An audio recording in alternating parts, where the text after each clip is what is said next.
네, 여러분 안녕하세요. 요즘 미국발이나 트럼프발 뉴스가 되게 많죠. 근데 보면요, 이거는 철저하게 트럼프가 의도한 거라고 봐요. 트럼프는 이 모든 게 이 대선 시기에 맞춰져 있거든요. 그러니까 사실 이 코로나 때문에 자기의 이게 미천이 털렸음에도 불구하고 이 바이든이 너무 존재감이 없다 보니까 미국 그 민주당의 적극 지지층이 아닌 이상은 중도층이 투표를 안 할 거라는 걸 너무 뻔히 알고 있는 거예요. 그러니까 이 사람 입장에서는 자기의 지지층을 겹치시켜서 그 지지층만 투표장에 내몰게 하면 되거든. 그러니까 이 사람이 계속 이런 식으로 그 자기의 지지층을 결집하는 메시지를 계속 주거든요. 그러니까 홍콩 제재하겠다고 하고, 뭐 어저께 스페이스X 우주선 발사한 거에 대해서 미국은 여전히 위대하다고 얘기하고. 심지어 지금 심각한 게 뭐냐면 그 미니폴리스에서 일어났던 그 경찰의 감격 진압으로 사망한 그 조이 플로이드에 대해서도 사실은 경찰이 잘못했고 경찰이 빨리 사과하고 유족들한테 빨리 위로를 드린다고 하고 이런 불행이 일어나면 안 된다고 하면서 빨리 수습을 해야 되는 게 정크 대통령으로서 당연한 거 아니에요? 근데 그 짓을 안 해요, 이 사람이. 거의 그 사람들이 이 사건에 대해서 굉장히 트라우마가 있는 게 뭐냐면 2년 전에도 뉴욕에서 똑같은 일이 있었거든요.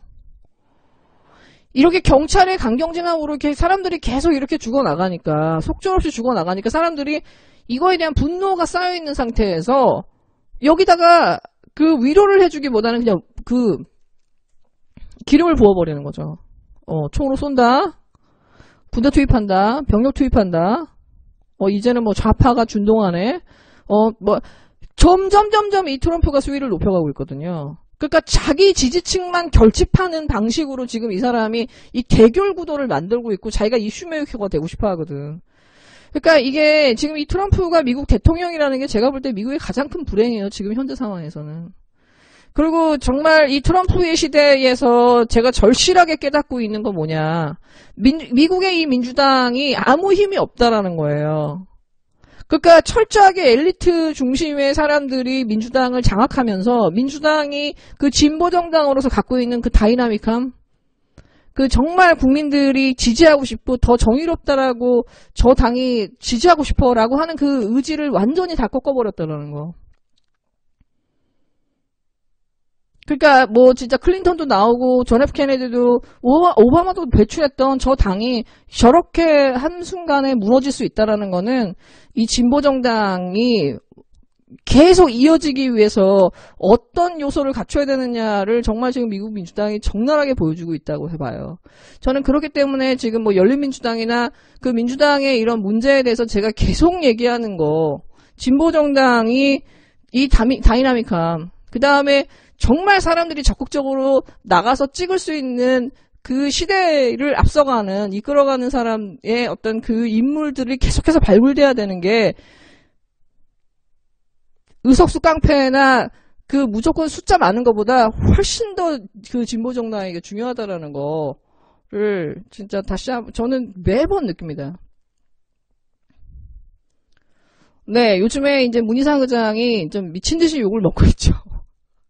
사실 문희상 의장이 20대 국회 의장으로서 제가 볼 때 굉장히 잘했어요. 왜냐면 20대 국회가 뭐 누구나 잡타가 인정하지 최악의 국회잖아요. 근데 그 와중에 사실은 이 팩트 과정에서 얼마나 욕을 먹었어요. 심지어 성추행범으로 몰려가고 고소당하고 병원에 막 실려갔는데도 불구하고 이미자 때문에 몸에 병이 있는 거 알았으니까 평생 은인으로 하려고 비아냥당하고 연말에는 막 은지할망한테 막 팔꿈치 찍히고 막 장난 아니었죠. 성추행하지 마.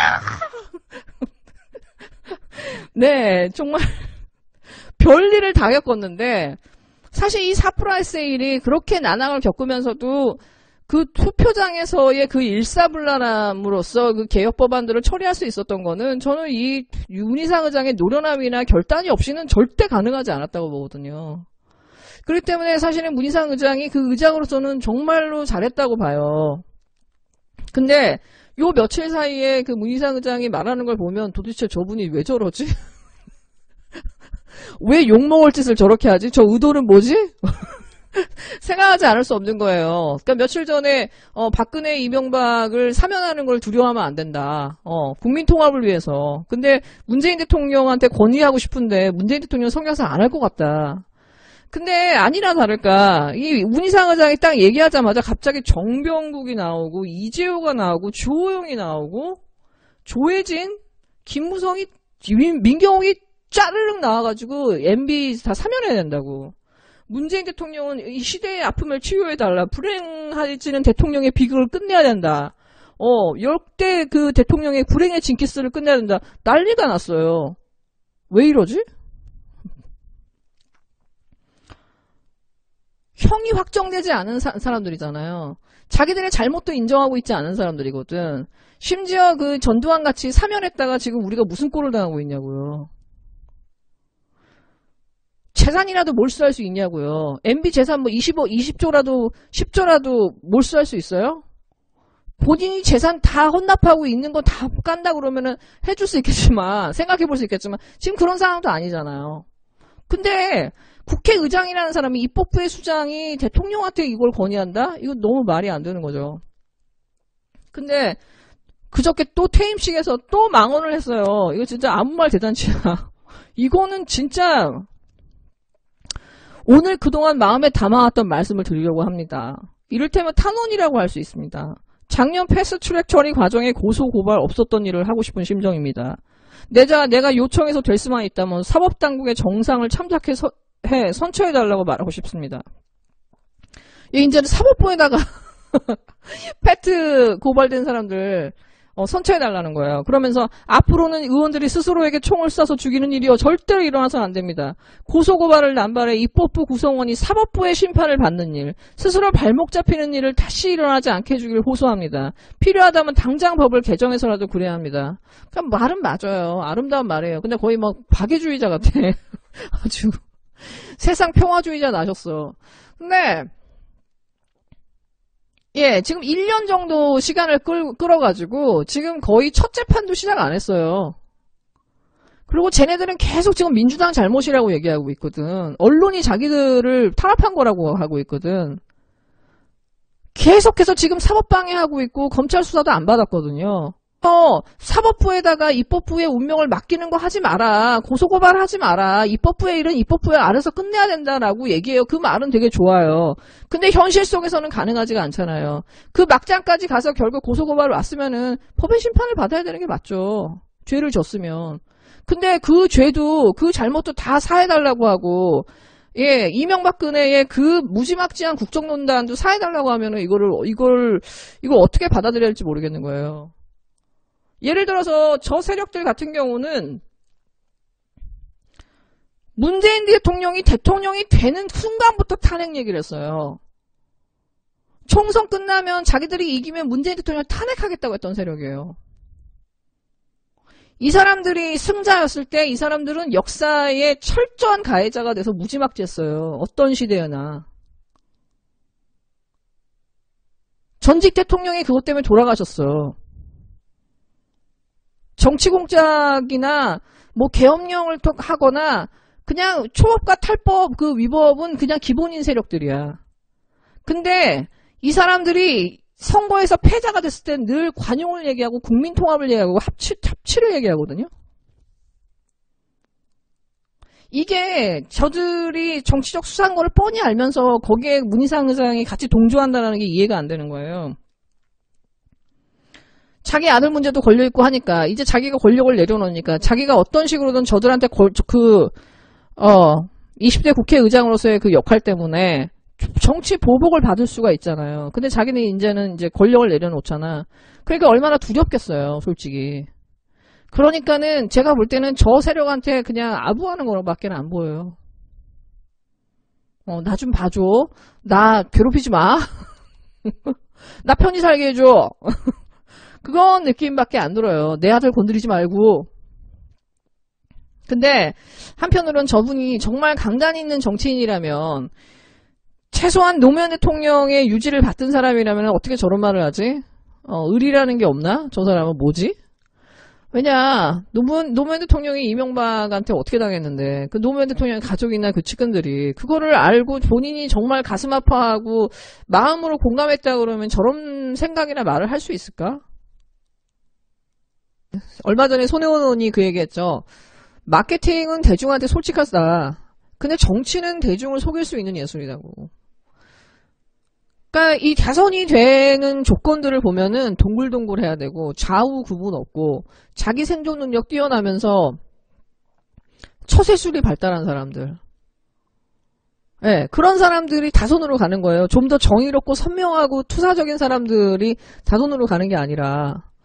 그러니까 진짜 좀 이제 21대 국회는 언론도 바뀌고 검찰도 바뀌고 그렇게 해서 이 진짜 좀 괜찮은 의원들이 좀 선명한 사람들이 오래 갈 수 있었으면 좋겠어요. 근데 이재명 지사가 그 한명숙 전 총리 사건을 언급하면서 자기는 동병상련을 느낀다. 자기도 이 검찰이 그 정치 생명을 끊으려고 했고 그것 때문에 자기는 극단적인 선택까지 고민했었고 지금도 너무 고통스럽다고. 그러니까 이재명 지사는 어떻게 보면 팔딱팔딱 뛰는 화로 같은 사람인데 요즘 보면은 이렇게 약간 좀 머리 염색도 안 하고 톤 다운이 됐잖아요. 그러니까 그 마음고생을 너무 많이 한 거죠. 그 과정을 거치면서. 근데 이제 그런 마음에 하나도 공감하지 못하는 한때 이재명을 지지했으나 지금은 전혀 아닌 사람이 이 권석사가 나서가지고 당신을 괴롭힌 건 검찰이 아니라 문파거든요. 문파랑 같이 가야 되는 이재명 당신의 사정도 이해하지만 이건 아니죠. 하면서 이게 뛰어들어요. 근데 저는 사실은 그 진석사 얘기가 나오면은 클릭도 안 해요. 근데 1년 내내 이 사람의 이름을 봐요. 왜? 네이버 앞에 대문에 하루도 안 빠지고 걸려요. 진중권이 무슨 말을 하면 기사를 쓰고 그 기사를 네이버는 하루도 안 빠지고 걸어줘요. 그러니까 이런 백색 소음을 계속해서 봐야 되는 거예요. 피곤할 정도로. 그러니까 한편으로는 그런 생각이 드는 거예요. 도대체 이 효과 없는 이런 말도 안 되는 배설 같은 이런 저질들을 왜 이걸 1년 내내 내가 보고 있어야 되지? 이게 어떻게 보면 네이버 뉴스 편집자의 네이버 회장의 취향인 거 아니에요. 보통 사람은 듣기 힘든 걸 하루도 안 빼놓고 이걸 그 생명의 양식으로 듣고 있는 거 아니야, 네이버 애들은. 그리고 이 조중동이나 저런 세력들은 계속 이 진중권의 말을 듣고 싶어 하는 거 아니에요. 그러니까 저렇게 실어주는 거 아니야. 근데 제가 얘네들이 정말 뇌가 없다고 생각하는 게 뭐냐면, 윤석열도 그렇고 진중권도 그렇고 선거가 끝나면 빨리 용도 폐기를 해야 되거든. 쟤네들이 머리가 있는 애들이면. 왜? 저렇게 강하게 나가고 저런 식으로 막말을 해버리면은 이게 공격의 효과가 생기는 게 아니에요. 왜 저렇게 극단적으로 공격을 할까? 왜 저렇게 극단적으로 사람을 괴롭힐까라고 사람들이 생각을 하다 보면은 사람들이 다른 루트로 정보를 얻게 되거든. 이 정상적인 상황이 아니면. 그리고 뭐 나경원이든 윤석열이든 막 장모든 막 이런저런 비리가 나오는데도 언론이 다 덮어. 그러면 예전에 덮으면 됐어요. 근데 요즘엔 그 정보를 취합하는 루트가 너무 많아요. 아무리 얘네들이 덮고자 하더라도 내가 궁금한 것들은 다른 루트로 다 정보를 얻을 수가 있는 세상이야. 그리고 그것으로 인해서 사람들이 정보를 취합한 다음에 이렇게 자기 판단을 하기 때문에 얘네들이 이끌어가는 여론조사랑 이 실제가 되게 다른 거예요. 달라질 수밖에 없는 거가 앞으로는 계속 그렇게 될 거거든. 그럼 분명히 얘네들도 선전선동을 바꿔야 되고 스피커를 바꿔야 되거든. 근데 얘네들이 왜 저러고 있을까? 원래 저런 쪽에 굉장히 능한 애들인데 왜 10년 전 MB가 만든 이 모델을 계속 써먹을까? 근데 보니까 얘네들이 계속 이런 식으로 살다 보니까는 인물이 다 없는 거예요. 예, 극우 유튜버들이 아무리 많아도 써먹을 스펙을 가진 애들이 하나도 없는 거예요. 그러니까 진중권이 그냥 완전히 저쪽에서는 블루오션인 거야. 그러니까 통합당에 와서 뇌가 없다는 얘기를 할 수 있는 거거든. 거의 왕자의 자리에 오른 거예요. 그만큼 인물이 없는 거예요. 그러니까 그냥 우리가 계속 저 진중권이라고 하는 백색 소음을 진짜 지금 겪고 있는 거지. 네, 여러분 즐거운 하루 되세요.